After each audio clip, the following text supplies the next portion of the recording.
A little background information. This happened sometime maybe last year or maybe something like that. I was in my house that I am with right now, with my mom and my brother. I was home alone one day as my mom had errands to do, and my brother was at school, so it was just me and my dog.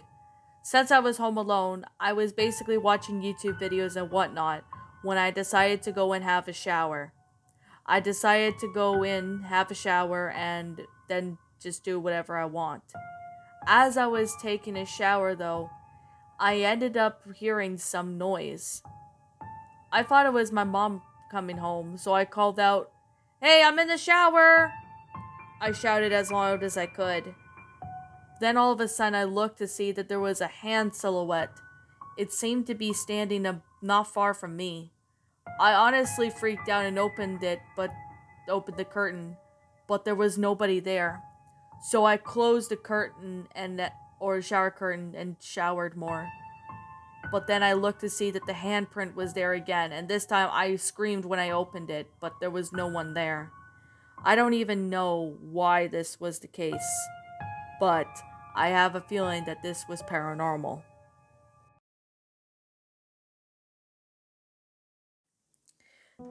To give a bit of background description, this happened to one of my friends named Jordan when he was 17 years old. He, along with his family, lived not far and they've been living near a forest preserve. Now, I'm not going to say the town where they lived at, but it was a town that was near where my hometown used to be. Now, at the time of this story, Jordan was 17 and he was on his final year of high school.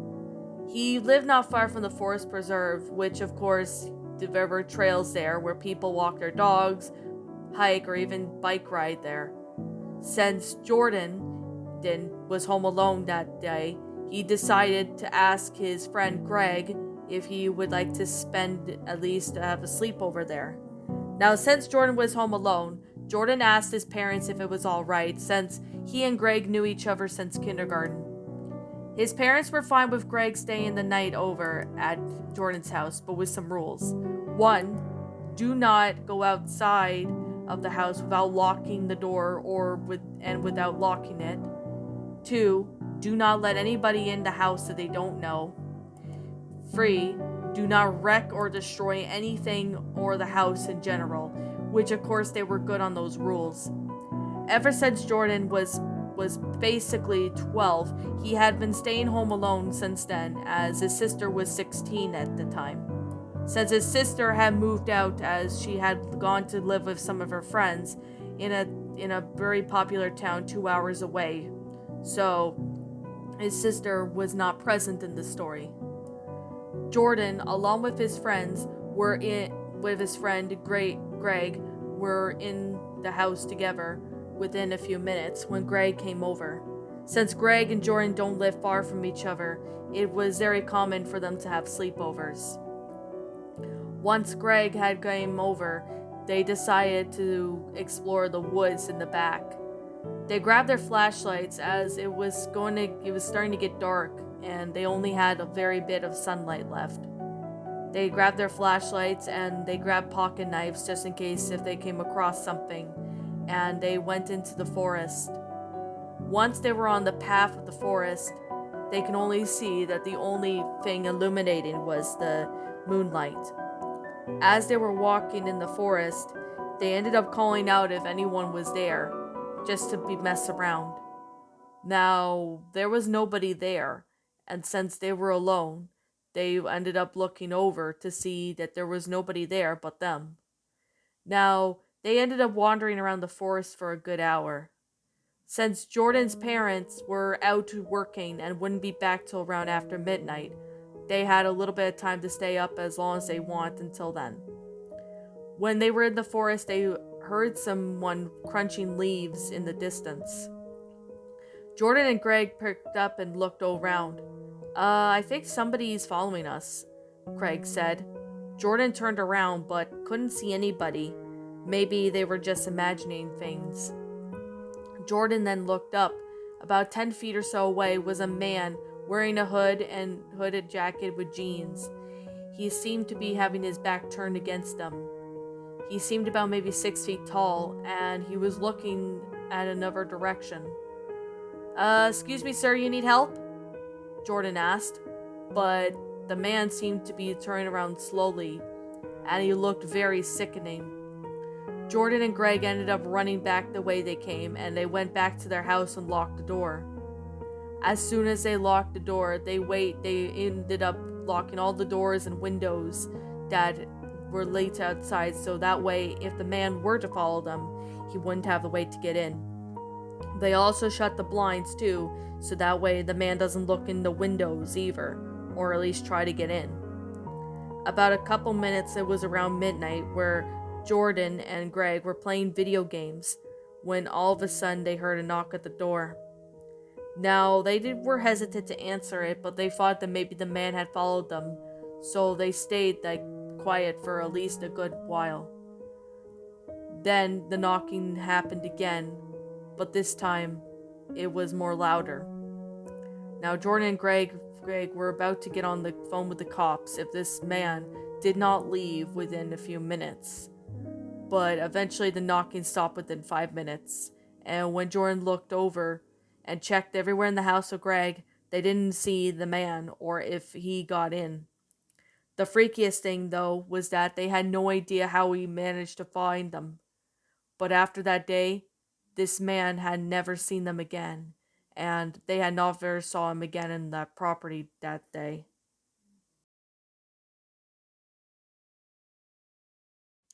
For some context, this happened to one of my friends named Nicole. She was basically 16 at the time, and she was left home alone with her older brother. Her older brother was 20 at the time, and Nicole was 16, and this happened sometime in 2015. Nicole was just basically on her phone, scrolling through Instagram and whatnot when she looked up.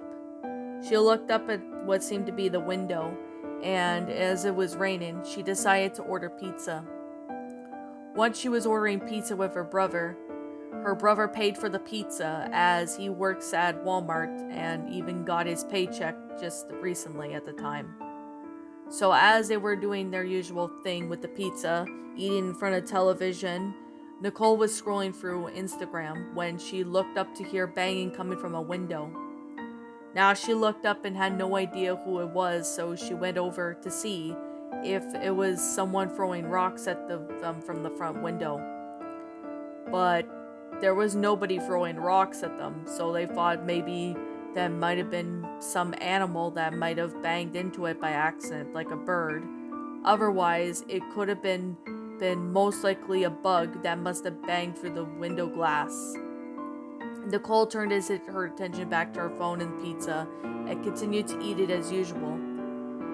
After the pizza was done, her brother decided to go upstairs and work on some homework for college. As he was doing that, Nicole was just basically sitting by the window.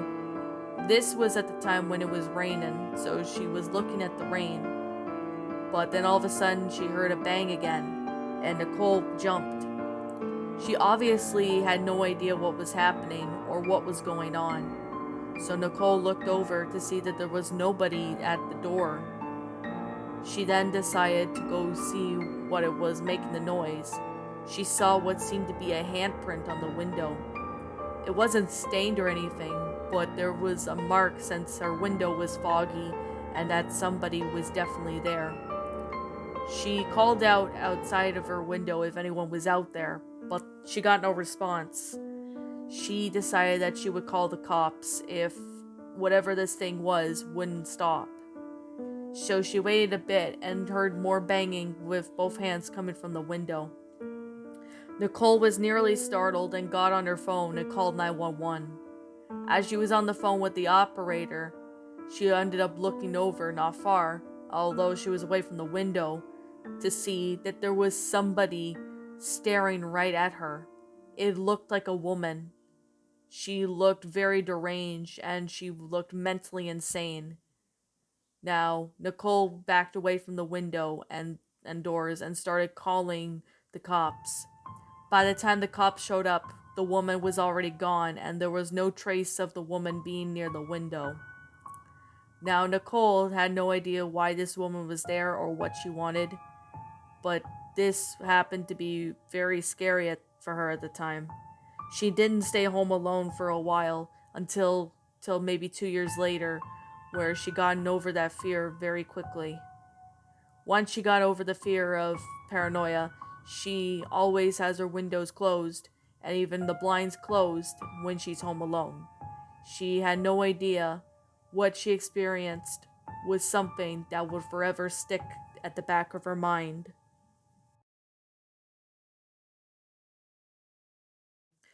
This took place sometime in the winter of 2017. My mom had stuff to do, so she was out and about while it was snowing.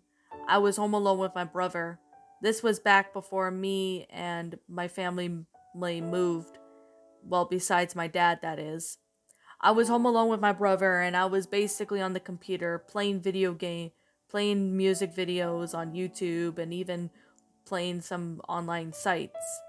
As I was doing this, however, my brother, who happened to be young at the time, well, probably in 15 or 16, he ended up was playing Skylanders on the Xbox.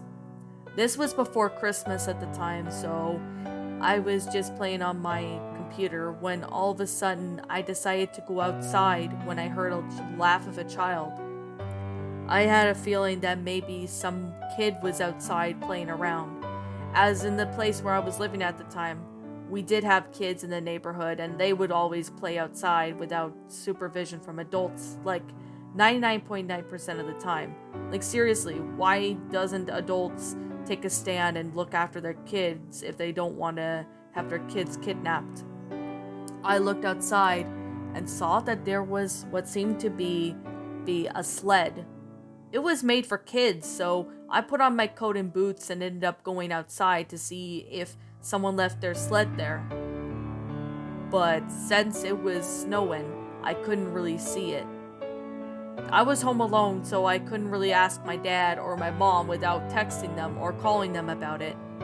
But I decided to go ask a few neighbors that lived down not far from where I was if the sled belonged to them. As I knocked on the door, they said they didn't own the sled, which I said, okay, just thought I'd ask. But that was very strange. I asked pretty much everyone on my street if the sled belonged to them, but they said no, so I didn't really know what to think of it. This was kind of puzzling, as I never seen anybody with the sled really much in my area, unless I look in the backyard or something. Now, I didn't really know what to think of this, as I was confused as usual. I then decided that I would go to the backyard and decide to make a pathway for the deck. Since there was some snow on the deck, it wasn't really piling or anything. I decided to shovel the deck so then that way we can get in and out of the backyard, although we don't really use it that much. As I was shoveling the deck, I ended up looking over to see that there was a child. The child looked to be maybe about 8 or 9, and I said, "Hey, did you lose your sled? I found it in my front yard," I said. I offered to go get it for the young kid, but this kid looked to be about pretty young. Now, I know she was young, and I know it was a female. She shook her head no, and I'm like, no? What do you mean no? Is it not yours? Do you know anyone if they claim to own it? I asked. This young girl just ended up staring at me very creepily, and she then took off running through the fences of the neighbors' yards. I ended up almost shitting myself. I honestly have no idea why this girl would do that. So I went back in the house and I ended up phoning my mom. My mom told me that only call the cops if I see this girl again or if something more freaky happens. I put the sled back in the front yard and decided to put it up against my tree at the end of the yard. Now, I know there was a lot of snow, so the snow was piling up, so I had to put it not far from the telephone pole. Now the telephone pole was not really a big pole, but it was kind of like a little box. Now I waited for a bit, and the sled was gone the next within an hour. It was an hour before my dad got home. He was working late as he had some few cars to fix. Don't know what I experienced that day in December was paranormal, or maybe I'm just imagining things. I still will not know. Even to this day, I still don't know.